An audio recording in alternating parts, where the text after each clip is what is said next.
TKO and still the undefeated NABO and NABF lightweight champion, Abdullah Mason.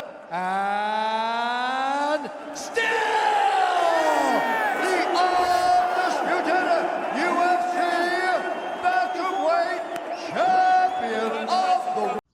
What Merab Dvalishvili was able to do to Sugar Sean O'Malley was the same exact thing that Nahir Albright was able to do to Calvin Davis, my friends. The overhand rights. What's going on, my people? This is the MMA and Boxing Addicts channel, and I'm here to explain to you and talk about what just happened this Saturday, my friends. Now, we're going to start with boxing first. I'm pretty sure that you guys have already heard what went down between Keyshawn Davis and Nahir Albright, my friends. Wow, if you don't, Nahir Albright just fought against Calvin Davis, the older brother of Keyshawn Davis. As you know, there's three of them, the Davis brothers. They were fighting at their hometown in Norfolk, Virginia, my friends, for what was Keyshawn's bout, my friends. We'll check it out. As we've seen at the weigh-ins, Keyshawn Davis wasn't able to make weight. Therefore, they stripped him of his bout, meaning also that he wasn't going to have a shot to win that, right? He missed weight by 4.5 pounds, my friends. Then you had Elwin De Los Santos canceling the fight between him and Keyshawn Davis due to him missing weight. Of course, he doesn't want what happened to Devin Haney and Ryan Garcia type of thing to happen to him. Then we have a new main event with Abdul Mason and your boy Calvin Davis, the older brother of Keyshawn Davis, goes in there against Nahir Albright and absolutely gets beat down, my friends. He was talking the most smack, him and his brother. Nahir went in there and wiped the floor with them, rocking him all over the place. Calvin Davis had no clue what to do. Like I said, he was like Sugar Sean O'Malley, backing up with his head all the way up in the air. Nahir took full advantage of it, my friends, and that's what I believe where it led to Keyshawn Davis and Keon Davis supposedly going to the locker room and jumping Nahir Albright, my friends. Now, let me give you guys my thoughts on this, my people. First of all, I want to start off with what Nahir Albright had to say right after everything had went down in the locker room, my friends. He explained what happened, how him and his team were celebrating inside their locker room, and right next door to their locker room was the Davis brothers' locker room. Supposedly, they heard Nahir Albright and his family celebrating, laughing, happy. Who knows if they were even saying the Davises? Who knows what triggered Keyshawn and the family to go over there to the locker room. And like everybody says, they jumped them. They didn't jump them, my friends. That's false news right there. Everybody out here in every single media outlet, the second that this happened, everybody was saying that Keyshawn Davis and Keon Davis jumped Nahir Albright. Even Nahir came out and said he didn't get hit with a right hand. It was a headbutt. They were a little wrestling, getting into each other's faces. Then you have the headbutt from Keon Davis, my friends. Let's check it out. Not once did we actually see, we seen Keyshawn Davis in the video rush him, try to rush him for a second time. There was a lot of people pushing and shoving. Security was there, but not once did they actually jump him. I'm talking about physically put him right there in the corner and start bombing on him. Boom, boom, boom, boom, boom. Actually jumping like a real jump is. But the media outlets want to take this way out of configuration. Now, don't get me wrong. Maybe them arguing and them starting to push and shove in the locker room was not acceptable from the Keyshawn brothers. But you guys know how it is, man. Everybody who's on here who is saying that Keyshawn is a bad person and I'm not a fan of him no more and he completely lost all my respect, you sit here right now and try to tell me that you've never made a mistake in your life? That you never overreacted because of some type of loss? Yeah, I know he's a sore loser, but because he loves the game. And you had Timothy Bradley with the Abdul Mason fight talking about how he's not a fan of Keyshawn Davis no more and this and that. And you guys don't even know what actually happened. I understand. Keyshawn Davis is right there. He had his kid right there in the stroller. It looked real bad. But at the end of the day, man, what was going down in the locker room and what we know are the facts, my friends. Keyshawn and Keon did not jump Nahir outright, like every single media outlet is out there putting, and it pisses me off to see the disrespect that is going towards Keyshawn Davis, an absolute grinder, a businessman. I know you're gonna sit here and probably comment and say, how is he a businessman? The boy just missed weight by 4.5 pounds. Well, hey, maybe he just couldn't make the weight. Maybe he can't fight at 135 pounds no more, my friends. Is that, I mean, yeah, he missed weight and it's absolutely horrible and it's unbusinesslike to do that in a fight, but he couldn't make it. He tried with everything that's going on around him. My guys, I'm one of those people right now that during it, I said, damn, Keyshawn, you're messing up, man. I mean, a lot of people looking for a chance to just put you down in the ground, and that's what they're doing. But I'm looking at it from a whole different perspective. A lot of greats have made mistakes in their lives, my friend, from cocaine to abuse to girlfriends, to abuse to DUIs and hit and runs. You got every great out there who makes mistakes. Not everybody is perfect, my friend, but to see every single media outlet and every single boxing a person just basically spit in the face of Keyshawn Davis, you guys, I don't like it. And I don't like it at all. You had Nahir outright saying himself that he didn't get, he didn't get punched. It wasn't like a real jumping, my friends. You guys take it into the way you guys want to take it. But I'm real, and I'm going off based off of facts, and I understand what happened was wrong. But hey, it's not as bad as the media is making it seem, my friends. Keyshawn was worked up. That's what happens when you're the best and you see your brother get his ass beat. And I know it sucks, and I know there's a lot of you that are saying you're sore losers, but put yourself in that position. My boys, I love Keyshawn Davis still. He represented us, the Americans here in the USA Olympics, taking silver against Andy Cruz. Has always been a businessman. Has always been a man who stands 10 toes deep. Who's always down to stand in your face. Whether it's race or not, he'll stand up to you. And I wanted him to be the executioner for the Teofimo Lopez stuff that has been going on. But what's going on between both of them is ridiculous. But those are my thoughts on the Keyshawn Davis drama that is going on between him, my friends. Now, Abdul Mason, this guy, you guys, an absolute phenom of a kid. A 21-year-old kid was on the co-main event but got elevated to the main event because Keyshawn Davis's drama ends up, he was getting big brothered by Keyshawn Davis at that press conference, ends up coming here in his hometown, Virginia, Keyshawn's hometown, and puts on a magnificent show. The Mason brothers are just absolutely amazing men. I'm telling you right now, out of every single boxer that's boxing right now, I haven't loved the boxer since the way I love Manny Pacquiao. I'm absolutely loving what Abdul Mason is about, what he stands for, and how he comes into the ring. He gives me like remembrance of Julio Cesar Chavez Sr. with mixtured with Floyd Mayweather Jr. I mean, Abdul Mason is the best of both worlds. He could box, he's defensively sound, he keeps his hands up, his feet work is amazing, but when it comes to being a dog, he's right there he's right there in the pocket, willing to trade with you, willing to get dropped and give the fans some of the most exciting fights, and hasn't even hit 21 yet. The sky's the limit. If you put this kid in a hometown fight over there in Cleveland with the Mason brothers, this kid's gonna be a star, man. You know, they come from a great father. They have a great background. If you guys haven't did any research on them, do some research on them. They're big into God. You know, they believe in Allah. They really respect it. And I absolutely love the way that these guys hold themselves down. You even had the people after the fight, Abdul Mason, trying to question him and ask him, how did he feel about the Keyshawn Davis and Nahir Albright stuff? And what did he say?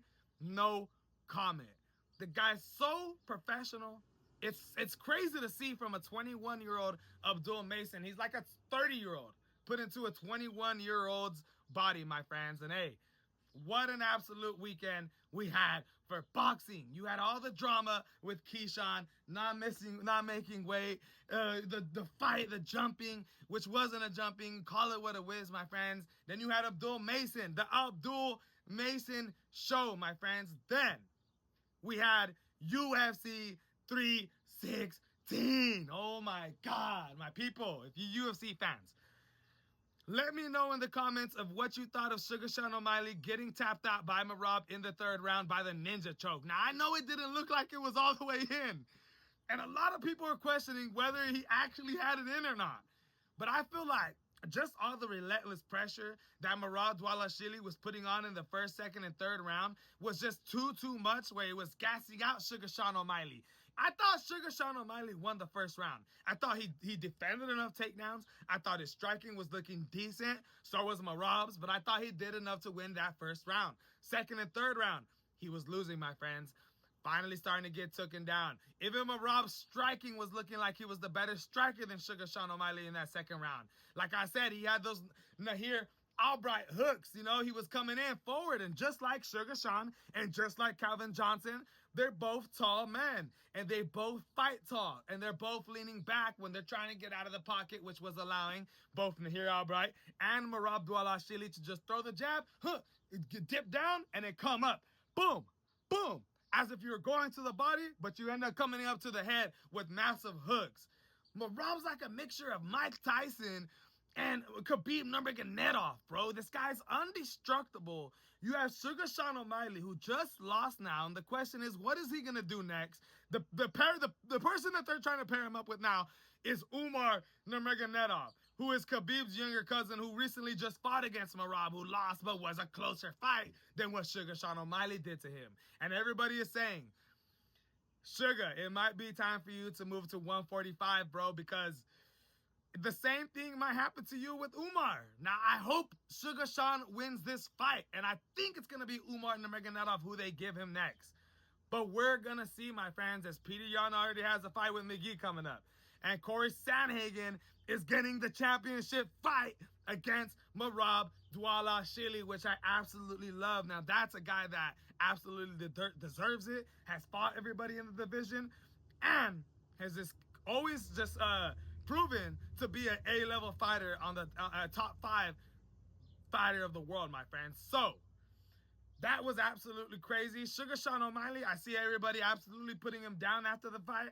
Absolutely just saying that his career is done, this and that. I feel proud that we got to experience the Sugar Sean O'Malley show. Whether you like him or not, you have to admit that what he brought to the UFC was absolutely exciting. And it isn't over yet.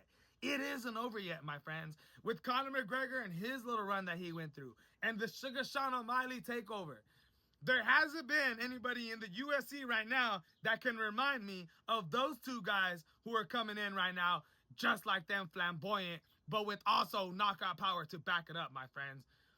Crazy main event, crazy set of events that we're going to be having coming up. And what about the Juliana Pena and Kayla Harrison fight? Now, let me tell you guys, man, as I'm watching that fight, it looks like Kayla Harrison, she didn't even want to admit it at her post-press conference. It looks like she walks around at 170 pounds, my friends. I mean, look at my arms. Look at my arms. Her arms are bigger than mine, and I'm a goddamn man.